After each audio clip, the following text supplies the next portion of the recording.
Hubo un tiempo en el que un puñado de héroes, un puñado de hombres, forjaron la leyenda de Texas. En el año 1836, la República de la Estrella Solitaria entraba en la historia.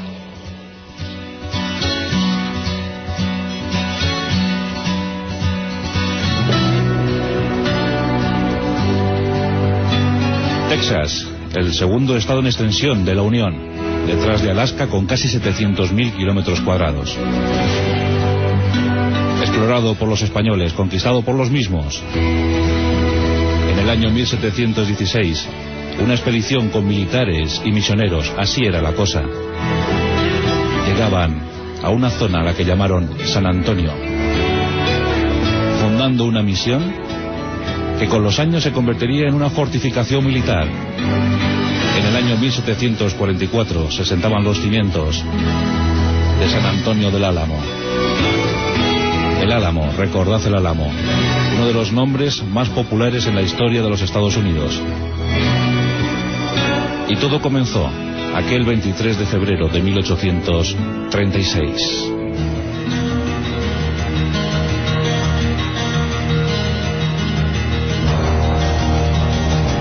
México obtuvo su independencia en septiembre del año 1821. Se convertía en uno de los países más potentes de todo el continente americano. No solo dominaba su extensión actual, sino también Texas, Nevada, Arizona, Nuevo México, California.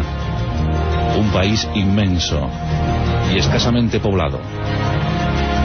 Tras conseguir la independencia, al poco, los colonos anglosajones solicitaban permiso para ocupar, para colonizar aquellos territorios casi vírgenes. En 1823, Moisés y Stephen Austin trasladaban 300 colonos a los territorios de Texas.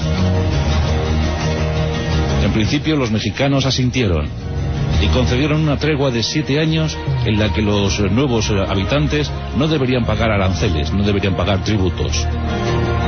Pero el plazo se fue consumiendo y la situación de los mexicano-americanos era cada vez más angustiosa. Había miles de inmigrantes ilegales. La situación ha cambiado, ¿verdad?, en este último siglo. Pero entonces los ilegales eran los norteamericanos, los que ocupaban aquel territorio sin papeles. Finalizando la década de los 20, hacia 1829-1830, la demografía decía esto: había más de 25.000 colonos americanos frente a unos 4.000 habitantes mexicanos. Todo estaba a punto de estallar, y en efecto lo hizo. En 1834 llegaba al poder en México el general Antonio López de Santa Anna, un hombre terco, duro, déspota, que no estaba dispuesto a dejar pasar una sola oportunidad de enriquecer y enriquecerse. Los tejanos tenían un líder, su nombre Samuel Houston, un curtido militar, avezado en las lides militares de la guerra. En torno a él se empieza a aglutinar lo que se empieza a llamar ya ejército, el ejército regular de Texas. En 1835 estalla la rebelión. Los norteamericanos se sublevan, tienen una idea: proclamar la independencia y posteriormente incorporarse a los Estados Unidos de América. Diciembre de 1835, las tropas de Sam Houston ocupan San Antonio del Álamo. Todo está a punto de suceder. Sam Houston había conseguido reunir un pequeño ejército de apenas 1.000 efectivos. Antonio López de Santa Anna empieza a reclutar gente, empieza a organizar sus tropas y organiza una expedición punitiva contra los tejanos. Consigue reunir casi 4.000 hombres. Las tropas mexicanas se internan por el territorio de Texas. Sam Houston, conocedor de la historia, conocedor de las aventuras difíciles que le iba a tocar asumir, decide repliegue, un repliegue táctico, a la espera de mejor suerte, mejor bonanza. tiene que abandonar San Antonio. Pero algunos hombres se niegan en redondo a abandonar aquella posición. Es el caso de Jim Bowie, jefe de todo el cuerpo de voluntarios. Junto a él se queda el coronel William Barrett Travis, un joven de apenas 26 años que intentará organizar la resistencia. El Álamo no se rinde. El Álamo era una posición difícil de defender, porque es una misión de forma irregular, pero bueno, que aún así lo iban a intentar. Travis, como jefe de la tropa regular, hace recuento de sus efectivos. Sam Houston se ha ido y le ordena que le siga, pero Travis se niega en redondo. Jim Bowie tampoco quiere ir detrás de Sam Houston. Aguantarán en el Álamo. Cuentan con unos 150 hombres. Todos ellos se acantonan, se acuartelan en el Álamo. Empiezan a hacer acopio de víveres, de municiones, algún cañón. Llegan noticias, los mexicanos se acercan a la población. El general Santa Anna está decidido a todo. Declara la guerra sin cuartel, es decir, no habrá prisioneros. O escapan o mueren. Todos están preparados para el combate final. Sam Houston está nervioso, está tenso. No entiende por qué no le han seguido sus hombres. Travis, el impetuoso Travis, como os digo, un joven de 26 años, de Carolina del Sur, abogado, militar de escasa efectividad, pero eso sí, muy temerario, muy valiente, decidido a acabar allí. Lanza una proclama, la famosa súplica de Travis. Pide que los voluntarios acudan al Álamo, que defiendan el Álamo. Y termina diciendo esto: aquí quedaremos, aquí resistiremos y aquí moriremos. Victoria o muerte, es el grito del Álamo. La súplica de Travis es escuchada por algunos. En la fortificación, además de Travis, de Bowie, se encuentra David Crockett, el legendario explorador, pésimo congresista. David Crockett contaba con unos 50 años y está al frente de un grupo de voluntarios del Tennessee. Son unos 35. Algunos más se incorporan a aquella tropa de irregulares, aquella tropa de voluntarios. Finalmente se hace recuento. Si miramos diferentes fuentes bibliográficas, podemos decir que bueno, la cifra es muy variable según unos, según otros, pero bueno, iría desde los 185 que dicen, pasando por los 187, 189, hasta 256 aventuran algunos. Lo cierto es que allí estaban todos. Los hombres de Tennessee, los hombres de Kentucky, los propios tejanos. Junto a la tropa, 30 mujeres y niños. Están tensos, preparando el momento final, el momento del combate. Sam Houston no llega. Travis envía un mensajero que de forma desesperada va a informar a Sam Houston sobre lo que está ocurriendo en el Álamo. Más de 4.000 mexicanos se están acercando y van a sitiar la ciudad, van a sitiar la misión del Álamo de San Antonio. El caballo sale raudo y veloz de la misión. El último superviviente, el único que quedó, aquel joven que envió el mensaje a Sam Houston. El 23 de febrero del año 1836, la suerte estaba echada y el general Santa Anna estrechaba el cerco sobre la fortificación del Álamo. Travis está decidido a resistir hasta el final. Cuenta con sus 189 hombres. Se preocupa por el futuro de las mujeres y de los niños. ¿Llegará Sam Houston? ¿Llegarán los refuerzos anhelados? ¿Lograremos salvar la situación? El general Santa Anna, que, hombre, era terco, era déspota, pero también era orgulloso, era refinado, era un hombre incluso agradable, dicen. Quiere terminar aquello de la mejor manera posible. Habrá un asalto total, pero envía un mensaje a Travis: respetará la vida de las mujeres y de los niños. Travis acierta a sacar a las mujeres, acepta esa condición, y las 30 mujeres y los niños abandonan el Álamo. Con los ojos bañados en lágrimas, se despiden de sus maridos. Saben que es la última despedida. Saben que nunca más les volverán a ver. El Álamo no se va a rendir. El Álamo morirá. El general Santa Anna, de forma muy respetuosa, entregó salvoconductos a las mujeres y a los niños, dio $2 por familia y les permitió salir del territorio tejano. Entre esas mujeres y niños iba la famosa viuda Dickinson, aquella que luego informaría en González a Sam Houston sobre la suerte de los infortunados defensores del Álamo. 13 días de asedio, 13 días de gloria, 13 días donde los mexicanos fueron cercando a los defensores del Álamo. Algunos ataques. Comenzó el cañoneo.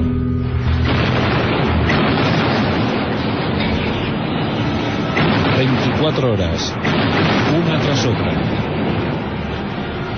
Las balas de cañón iban minando las defensas del Álamo. Pero Travis, Bowie y Crockett seguían aguantando. Un día tras otro, los víveres y las municiones se iban acabando. Algunas cargas de los mexicanos, cargas heroicas, sufren muchísimas bajas. Pero la moral de los defensores del Álamo no se amilana. Responden con dureza a todos los ataques. Las 4 paredes de la misión van poco a poco convirtiéndose en ruinas. Finalmente, el general Santa Anna decide un asalto final. A tal fin, prepara 1.800 hombres. 1.800 hombres que se van a distribuir en 4 columnas. La mejor defendida es la posición del este. Ahí van a concentrar el ataque principal. En la puerta norte, un ataque un poquito más pequeño, pero ahí se encuentra Travis defendiendo aquella posición. Santa Anna lo tiene todo perfectamente preparado. Madrugada del 6 de marzo de 1836. Los 1.800 mexicanos se acercan sigilosamente a la posición. Tocan a degüello. Las trompetas sueltan su letanía mortal. Es la hora del ataque, 5 de la mañana. El general Santa Anna ordena un ataque generalizado sobre todas las posiciones defendidas por los tejanos. Es el momento crucial, es el momento final. El Álamo está a punto de caer, pero a muy alto precio.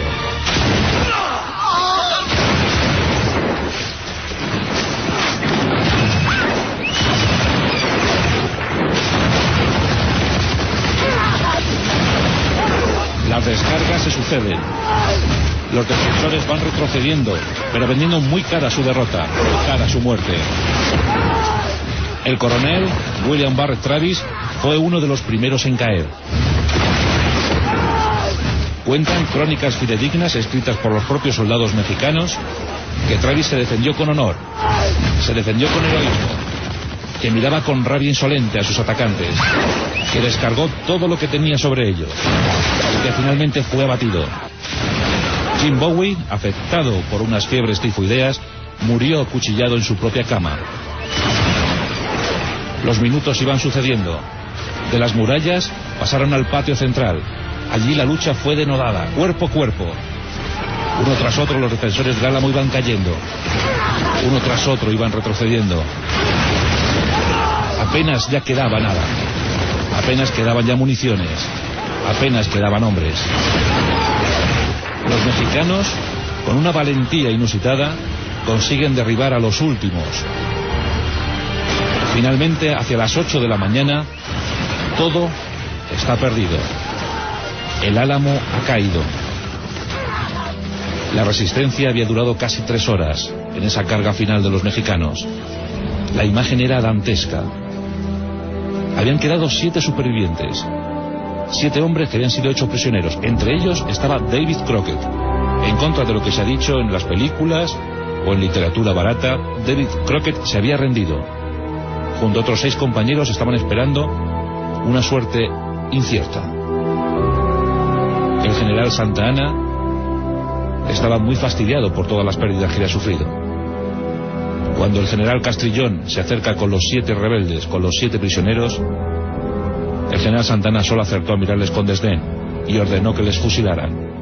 Juicio sumarísimo para los últimos defensores del Álamo. Y se lo ordenó a los zapadores, que era la tropa que tenía más próxima.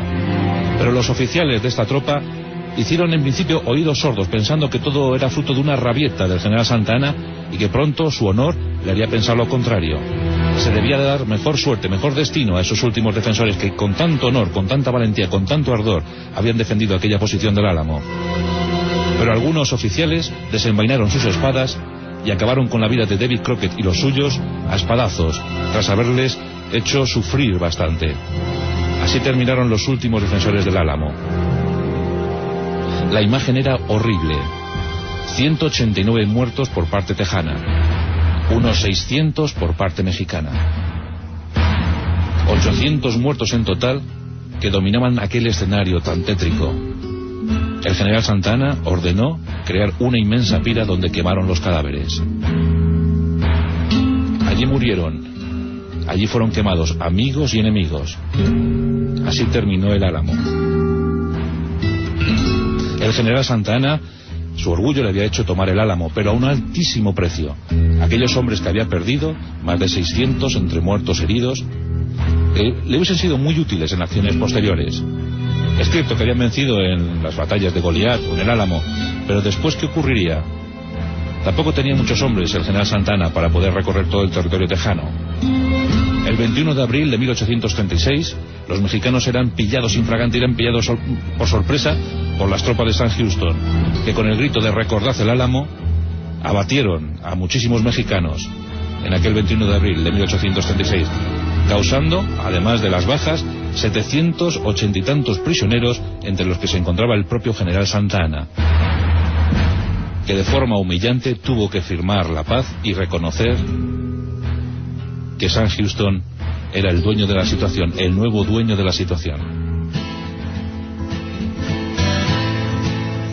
Texas había proclamado su independencia en aquel febrero de 1836, cuando un grupo de valientes habían cerrado en la misión del Álamo, dando 13 días preciosos a Sam Houston para que se reorganizara.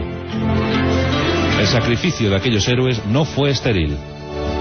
Las tropas tejanas consiguieron devolver el golpe y entregar la independencia al estado de la estrella solitaria. En 1846, Texas se incorporaba a la Unión. Se provocaba una nueva guerra con México. Otra vez la derrota para los mexicanos. Pero en esta ocasión, la anexión fue brutal. Los territorios de Colorado, de Nevada, California, Texas, Nuevo México, pasaban a formar parte del nuevo imperio emergente. En 1848 terminaba la Guerra de México y los Estados Unidos avanzaban como gran país. Y todo empezó aquel 23 de febrero de 1836 en una pequeña misión, lejana, muy lejana, en una localidad llamada San Antonio. Los defensores del Álamo. El ejército norteamericano hoy en día sigue con esa frase: recordad el Álamo. En nuestros pasajes de la historia, hoy han sonado Travis, Crockett, Bowie, Santa Anna, héroes de leyenda, héroes de un siglo terrible y cruel. El siglo definitivo para el nacimiento de los Estados Unidos de América.